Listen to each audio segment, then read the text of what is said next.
Salut tout le monde, c'est Bestefoire. Aujourd'hui on se retrouve pour l'analyse du nouveau trailer de Call of Duty Black Ops 2. A première vue, ce trailer ne vous dit peut-être rien, et pourtant il vous donne un tas d'informations sur le jeu. Tout au long du trailer, on peut apercevoir un homme en uniforme qui parle, raconte et donne des ordres. Il s'agit du lieutenant-général Briggs. Comment est-ce qu'on peut le savoir? Eh bien tout simplement parce que c'est marqué sur son uniforme. Dans le lieu appelé la voûte, ou ce qu'on appelle aussi plus communément la maison de retraite, en face de Woods se tient un homme. Mais qui est cet homme? Eh bien c'est Raúl Menendez, le grand méchant de Black Ops 2. Comment peut-on être sûr et certain qu'il s'agit de Menendez? Eh bien c'est simple, grâce à un magazine qui apparaît au début du trailer. Attention, je vais vous demander un petit peu de concentration. Sur le magazine, en haut à droite, il est écrit en sous-titre « Est-ce que c'est Raúl Menendez?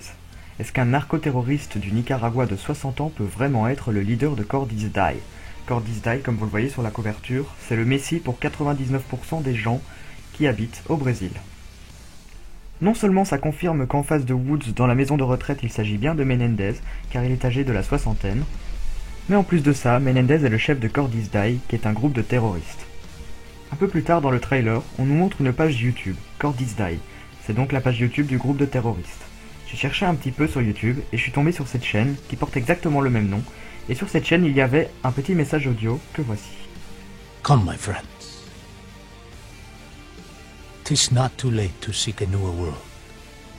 Vous serez tous d'accord avec moi pour dire que le message que l'on entend est « Come my friends, 'tis not too late to seek a new world ». En français, cela donne « Venez mes amis, il n'est pas trop tard pour voir un monde nouveau ». J'ai essayé de replacer cette voix sur un homme, et l'accent de la personne me fait penser à un vieil homme d'origine africaine. Et le seul qui m'est venu à l'esprit est Jonas Savimbi. À gauche sur l'image, il fera partie du flashback en Angola en 1986. Cette personne a vraiment existé, c'était le commandant d'un groupe de militaires angolais. En plus, la phrase me fait vraiment penser à quelqu'un comme ça. « Venez mes amis, il n'est pas trop tard pour voir un monde nouveau ». On dirait qu'il veut rallier des gens à sa cause, ou même à sa secte. À un moment, on voit que Menendez prend le bras de Woods et lui glisse quelque chose dans la main. Il s'agit d'un étrange médaillon.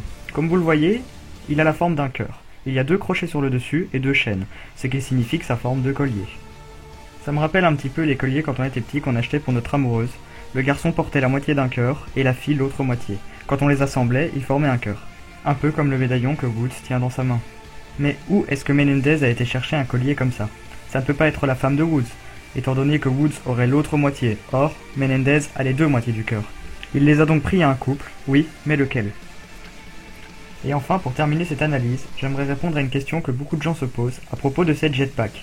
Je ne pense pas qu'on pourrait les utiliser quand on veut, mais uniquement pour sauter en avion, histoire de remplacer le parachute. Voilà, c'est tout pour cette analyse. J'espère qu'elle vous aura plu. Je vous invite à mettre un petit pouce bleu, à la partager, histoire que tout le monde soit au courant de l'histoire. Et n'oubliez pas, le futur est noir.